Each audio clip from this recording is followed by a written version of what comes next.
Hi friends, it's Dana here.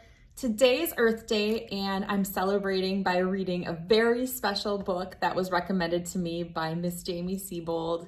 Miss Jamie has a wonderful class of third graders who are super lucky because Miss Jamie is an awesome teacher. And so today I'm reading The Great Kapok Tree. It's all about a tree in the Amazon rainforest and it provides life to lots of things. And you'll hear all about it. It's by Lynne. So here we go. Two men walked into the rainforest.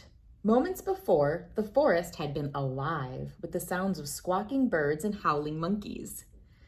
Now all was quiet as the creatures watched the two men and wondered why they had come. The larger man stopped and pointed to the Great Kapok Tree. Then he left. The smaller man took the axe he carried and struck the trunk of the tree. Whack, whack, whack. The sounds of the blows rang through the forest. The wood of the tree was very hard. Chop, chop, chop. The man wiped off the sweat that ran down his face and neck. Whack, chop, whack, chop. Soon the man grew tired. He sat down to rest at the foot of the Great Kapok Tree. Before he knew it, the heat and the hum of the forest had lulled him to sleep.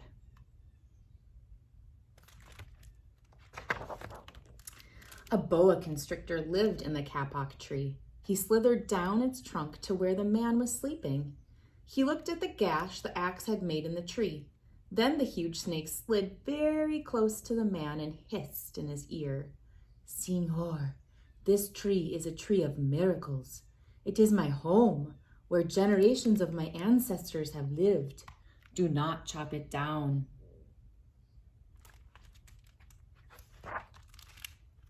A bee buzzed in the sleeping man's ear.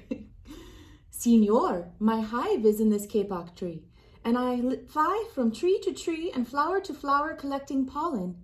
In this way, I pollinate the trees and flowers throughout the rainforest. You see, all living things depend on one another."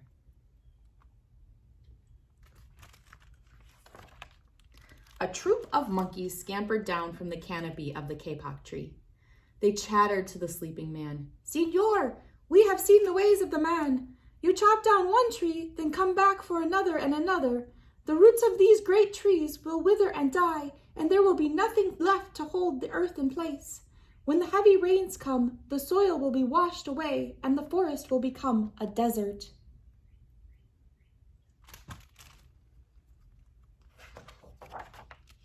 A toucan, a macaw, and a cock of the rock flew down from the canopy. "Senor," squawked the toucan, "you must not cut down this tree. We have flown over the rainforest and seen what happens once you begin to chop down the trees.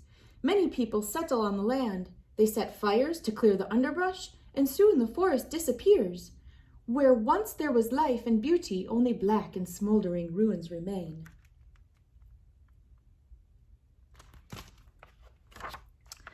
A bright and small tree frog crawled along the edge of a leaf. In a squeaky voice, he piped in the man's ear. "Senor, a ruined rainforest means ruined lives. Many ruined lives. You will leave many of us homeless if you chop down this great kapok tree." A jaguar had been sleeping along a branch in the middle of the tree. Because his spotted coat blended into the dappled light and the shadows of the understory, no one had noticed him. Now he leapt down and padded silently over to the sleeping man. He growled in his ear, "Senor, the kapok tree is home to many birds and animals. If you cut it down, where will I find my dinner?"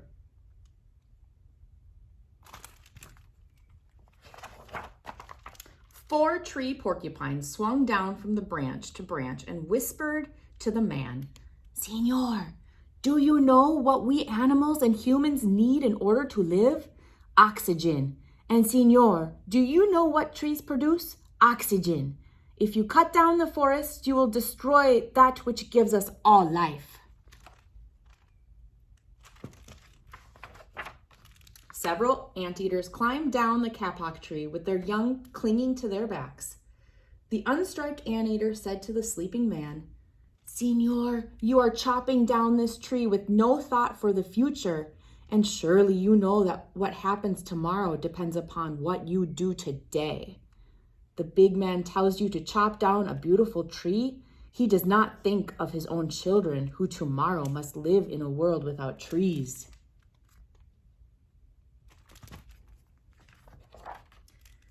A three-toed sloth had begun climbing down from the canopy when the men first appeared. Only now did she reach the ground. Plodding ever so slowly over to the sleeping man, she spoke in her deep, lazy voice.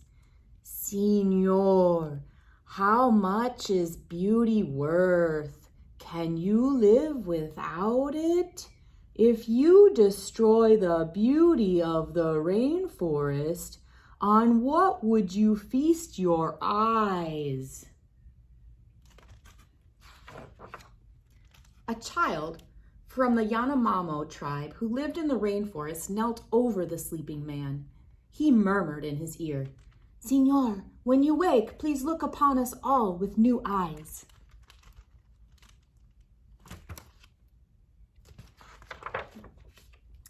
The man awoke with a start. Before him stood the rainforest child, and all around him, staring, were the creatures who depended upon the Great Kapok Tree. What wondrous and rare animals they were.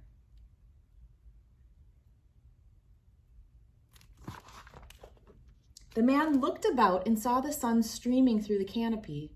Spots of bright light glowed like jewels amidst the dark green forest. Strange and beautiful plants seemed to dangle in the air, suspended from the Great Kapok Tree. The man smelled the fragrant perfume of their flowers. He felt the steamy mist rising from the forest floor, but he heard no sound, for the creatures were strangely silent.